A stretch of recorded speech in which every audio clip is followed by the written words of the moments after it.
invited as our guest speaker this morning for three reasons.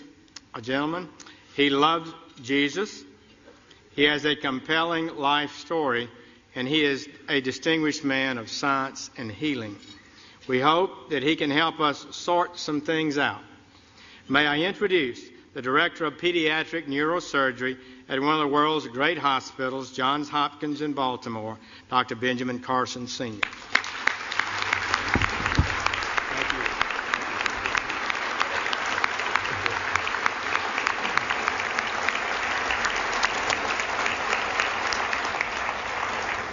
Thank you so much, Mr. President, Mr. Vice President, Mrs. Obama, distinguished guests, which includes everybody. Thank you so much for this wonderful honor to be at the stage again. I was here 16 years ago, and the fact that they've invited me back means that I didn't offend too many people.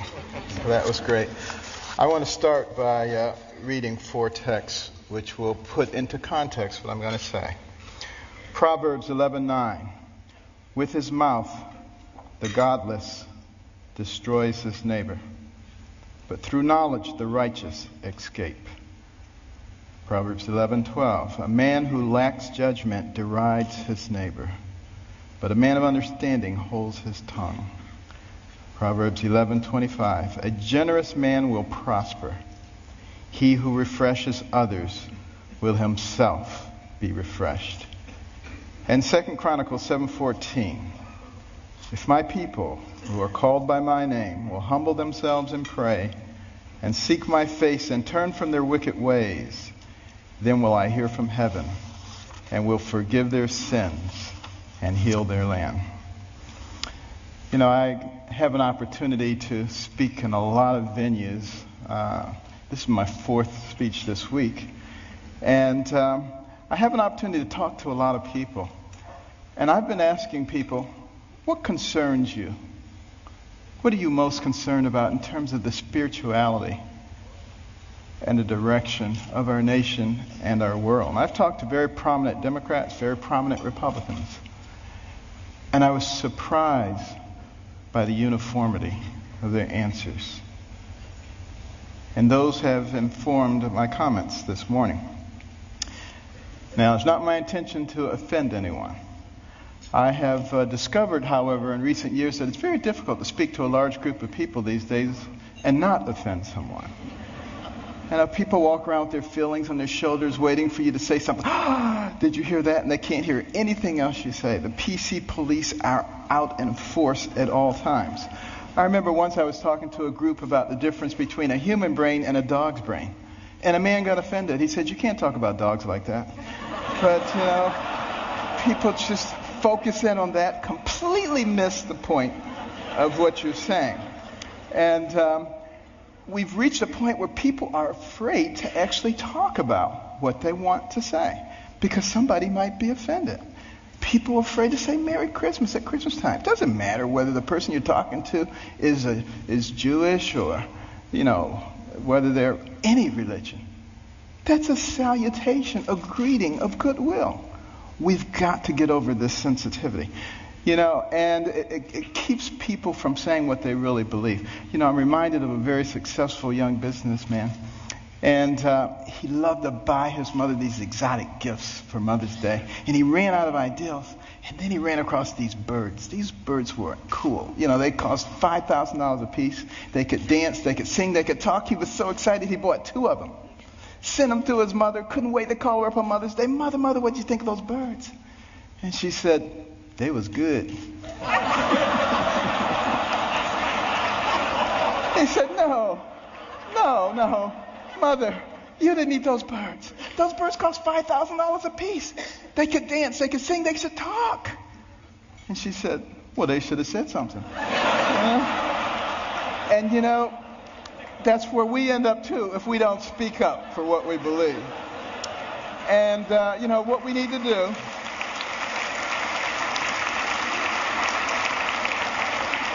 What we need to do in this PC world is forget about unanimity of speech and unanimity of thought. And we need to concentrate on being respectful those people with whom we disagree. And that's when I think we begin to make real progress. And one last thing about political correctness, which I think is a horrible thing, by the way. I'm very, very compassionate, and I'm not ever out to offend anyone. But PC is dangerous. Because you see, this country, one of the founding principles was freedom of thought and freedom of expression. And it muffles people. It puts a muzzle on them. And at the same time, keeps people from discussing important issues while the fabric of their society is being changed. And we cannot fall for that trick. And what we need to do is start talking about things that are important, things that were important in the development of our nation. Well, one of those things was education. I'm very passionate about education because it's made such a big difference in my life. But here we are at a time in the world, the information age, the age of technology. And yet, 30% of people who enter high school in this country do not graduate. 44% of people who start a 4-year college program do not finish it in 4 years. What is that about? Think back to a darker time in our history, 200 years ago when slavery was going on. It was illegal to educate a slave, particularly to teach him to read. Why do you think that was? Because when you educate a man, you liberate a man. And there I was as a youngster, placing myself in the same situation that a horrible institution did because I wasn't taking advantage of the education. I was a horrible student. Most of my classmates thought I was the stupidest person in the world. They called me dummy. I was the butt of all the jokes. Now, admittedly, it was a bad environment. Single parent home. You know, my mother and father had gotten divorced early on. My mother got married when she was 13. She was one of 24 children. Had a horrible life. Discovered that her husband was a bigamist. Had another family. And she only had a 3rd grade education. She had to take care of us. Dire poverty. Had a horrible temper, poor self-esteem. All the things that you think would preclude success. But I had something very important. I had a mother who believed in me. And I had a mother who would never allow herself to be a victim, no matter what happened. Never made excuses, and she never accepted an excuse from us. And if we ever came up with an excuse, she always said, "Do you have a brain?" And if the answer was yes, then she said, "Then you could have thought your way out of it. It doesn't matter what John or Susan or Mary or anybody else did or said." And it was the most important thing she did for my brother and myself. Because if you don't accept excuses, pretty soon people stop giving them and they start looking for solutions. And that is a critical issue when it comes to success. Well, you know, we did live in dire poverty. And one of the things that I hated was poverty. You know, some people hate spiders, some people hate snakes. I hated poverty. I couldn't stand it. And, but, you know, my mother couldn't stand the fact that we were doing poorly in school. And she prayed and she asked God to give her wisdom. What could she do to get her young sons to understand the importance of developing their minds so that they can control their own lives? And you know what? God gave her the wisdom. At least in her opinion. My brother and I didn't think it was that wise. Because it was to turn off the TV.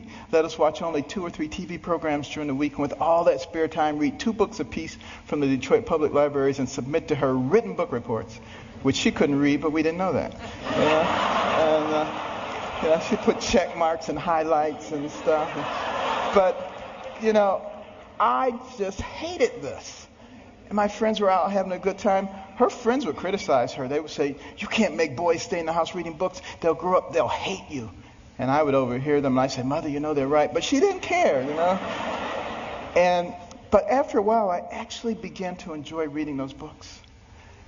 Because we were very poor, but between the covers of those books, I could go anywhere, I could be anybody, I could do anything. I began to read about people of great accomplishment. And as I read those stories, I began to see a connecting thread. I began to see that the person who has the most to do with you and what happens to you in life is you. You make decisions. You decide how much energy you want to put behind that decision. And I came to understand that I had control of my own destiny.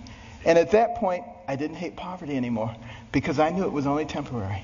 I knew I could change that. It was incredibly liberating for me. It made all the difference. And continue on that theme of education. In 1831, Alexis de Tocqueville came to America to study this country. The Europeans were fascinated. How could a fledgling nation, barely 50 years old, already be competing with them on virtually every level? This was impossible. De Tocqueville was going to sort it out. And he looked at our government, and he was duly impressed by the 3 branches of government. 4 now, because now I'm special interest groups, but it was only 3 back in those days. And, he said, wow, this is really something. And then he said, but let me look at their educational system. And he was blown away. See, that anybody finishing the 2nd grade was completely literate. He could find a mountain man on the outskirts of society. The man could read the newspaper, could have a political discussion, could tell him how the government worked. If you really want to be impressed, take a look at the chapter on education in my latest book, America the Beautiful, which I wrote with my wife. Came out last year. And in that education chapter, you will see questions extracted from a 6th grade exit exam from the 1800s. A test you had to pass to get your 6th grade certificate. I doubt most college graduates today could pass that test. We have dumbed things down to that level. And the reason that is so dangerous is because the people who founded this nation said that our system of government was designed for a well-informed and educated populace. And when they become less informed, they become vulnerable. Think about that. Our system of government, and that's why the education is so vitally important. Now, some people say, you're overblowing it, things aren't that bad. And you're a doctor, a neurosurgeon. Why are you concerned about these things? I've got news for you. 5 doctors signed the Declaration of Independence. Doctors were involved in the framing of the Constitution, the Bill of Rights, a whole bunch of things. It's only been in recent decades that we've extracted ourselves, which I think is a big mistake. We need doctors and we need scientists, engineers. We need all of those people involved in government, not just lawyers. I don't have anything against lawyers, but, here's the thing about lawyers. And I'm sorry, but I got to be truthful, okay? Got to be truthful. What do lawyers learn in law school? To win. By hook or by crook, you got to win. So you got all these Democrat lawyers and you got all these Republican lawyers, and their side wants to win. We need to get rid of that. What we need to start thinking about is how do we solve problems?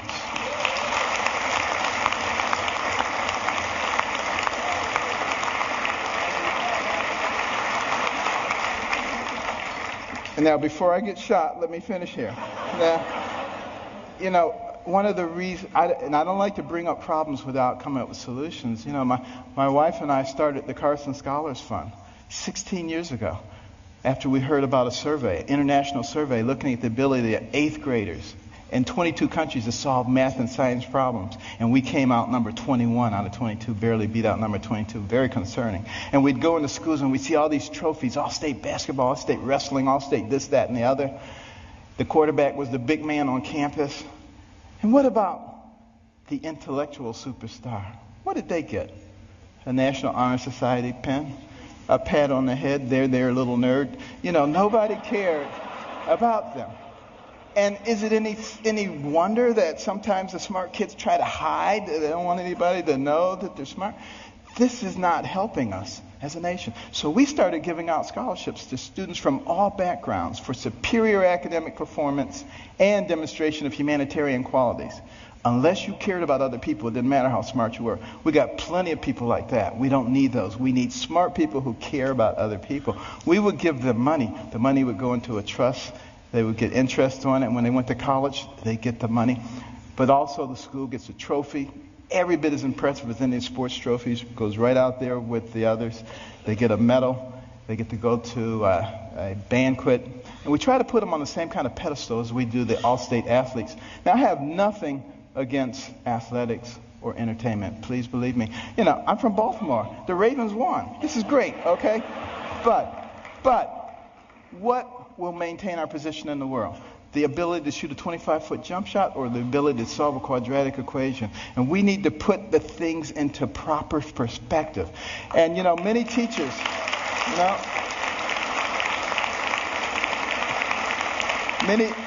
Many teachers have told us when we put a Carson scholar in their classroom, the GPA of the whole class goes up over the next year. And it's been very gratifying. We started 16 years ago with 25 scholarships in Maryland.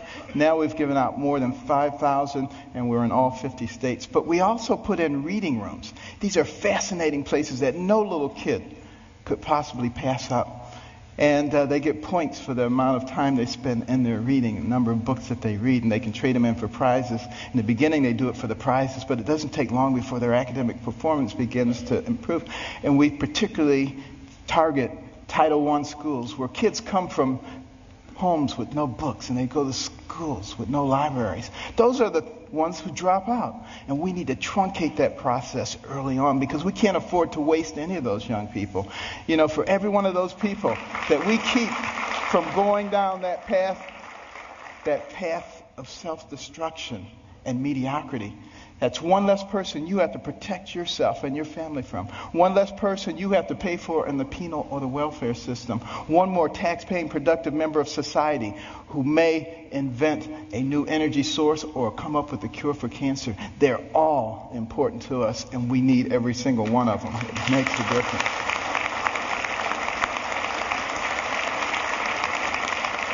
And when you go home tonight, please read about it. Carson Scholars Fund.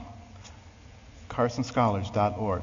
But why is it so important that we educate our people?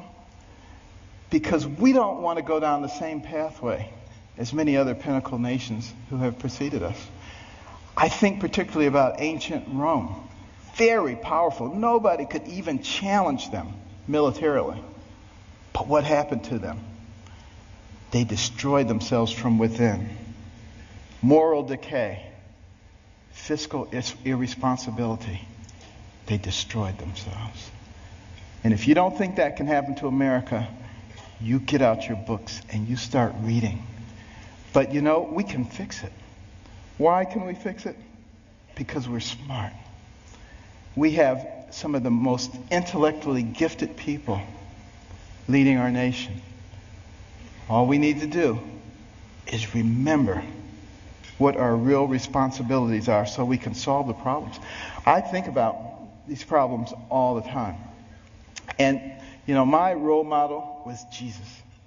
And he used parables to help people understand things. And one of our big problems right now, and like I said, I'm not politically correct, so I'm sorry. But, you know, our deficit is a big problem. Think about it. And our national debt, $16.5 trillion. You think that's not a lot of money? Tell you what, count one number per second, which you can't even do, because once you get to 1,000, it takes you longer than a second. But one number per second. You know how long it would take you to count the 16 trillion? 507,000 years. More than 500,000 years to get there. We have to deal with this. Here's the parable. A family falls on hard times. Dad loses his job or is demoted, gets part-time work. He has 5 children. He comes to the 5 children. He says, we're going to have to reduce your allowance. Well, they're not happy about it, but he said, except for John and Susan. They're special. They get to keep their allowance. In fact, we may give them more. How do you think that's going to go down? Not too well. Same thing happens. Enough said. What about our taxation system? So complex. There is no one who can possibly comply with every jot and tittle of our tax. If I wanted to get you or you, I could get you on a tax issue. That doesn't make any sense. What we need to do is come up with something that's simple. And when I pick up my Bible, you know what I see? I see the fairest individual in the universe, God, and he's given us a system. It's called tithe. Now, we don't necessarily have to do it 10%, but it's principle.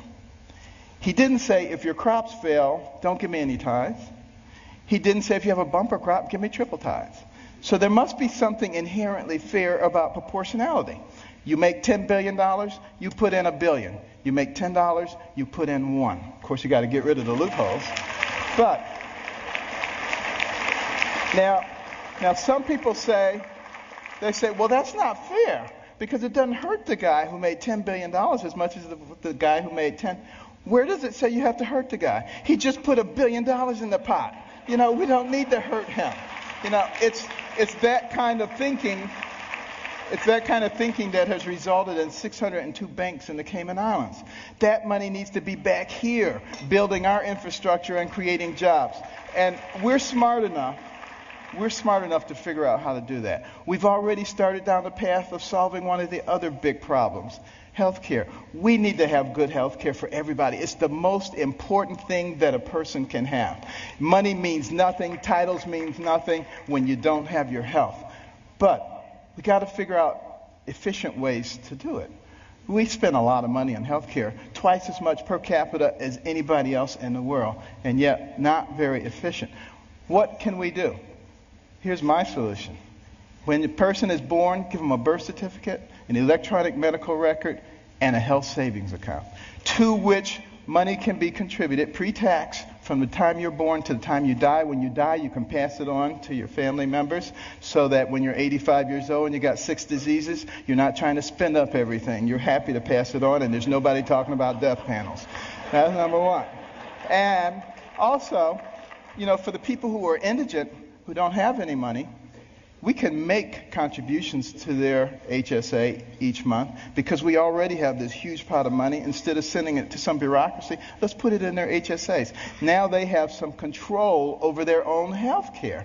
And what do you think they're going to do? They're going to learn very quickly how to be responsible. When Mr. Jones gets that diabetic foot ulcer, he's not going to the emergency room and blowing a big chunk of it. He's going to go to the clinic. He learns that very quickly. Gets the same treatment. In the emergency room, they send him out. In the clinic, they say, now let's get your diabetes under control so you're not back here in 3 weeks with another problem. That's how we begin to solve these kinds of problems. It's much more complex than that, and I don't have time to go into it all. But we can do all of these things because we're smart people. And let me just begin to close here by another parable. Sea captain, and he's out on the sea near the area where the Titanic went down. And they look ahead, and there's a bright light right there. Another ship, he figures. And he tells his signaler, signal that ship, deviate 10 degrees to the south. Back comes the message. No, you deviate 10 degrees to the north. Well, he's a little bit incensed, He says, send a message. This is Captain Johnson.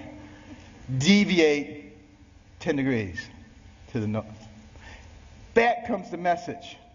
This is Ensign 4th Class Riley. Deviate 10 degrees to the south. Now he's really upset. He says, send him a message. This is a naval destroyer. Back comes the message. This is a lighthouse.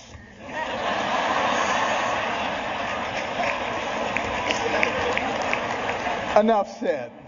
Now, what about the symbol of our nation? The eagle. The bald eagle. It's an interesting story how we chose that. But a lot of people think we call it the bald eagle because it looks like it has a bald head. That's not the reason. It comes from the Old English word piebald, which means crowned with white. And we just shorten it to bald. Now use that the next time you see somebody who thinks they know everything. You get them on that one. But why is that eagle able to fly high? Forward, because it has 2 wings, a left wing and a right wing. Enough said. And I want to close with this story. 200 years ago, this nation was involved in a war, the War of 1812. The British, who are now our good friends, thought that we were young whippersnappers. It was time for us to become a colony again. They were winning that war, marching up the eastern seaboard, destroying city after city, destroyed Washington, D.C., burned down the White House. Next stop, Baltimore. As they came into the Chesapeake Bay, that armada of ships, warships, as far as the eye could see, it was looking grim.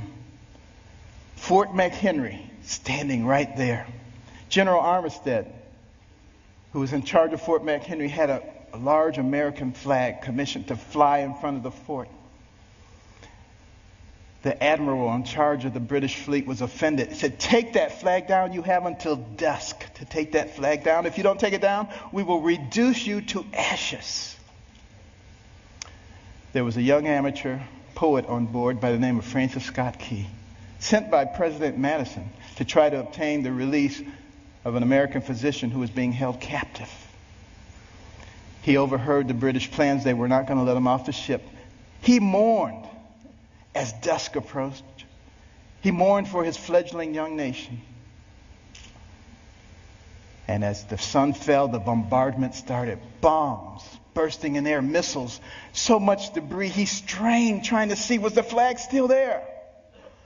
Couldn't see a thing. All night long it continued. At the crack of dawn, he ran out to the banister. He looked, straining his eyes, but all he could see was dust and debris. And then there was a clearing. And he beheld the most beautiful sight he'd ever seen. The torn and tattered stars and stripes still waving. And many historians say that was the turning point in the War of 1812. We went on to win that war and to retain our freedom. And if you had gone into the grounds of Fort McHenry that day, you would have seen at the base of that flag the bodies of soldiers who took turns propping up that flag. They would not let that flag go down because they believed in what that flag symbolized. And what did it symbolize?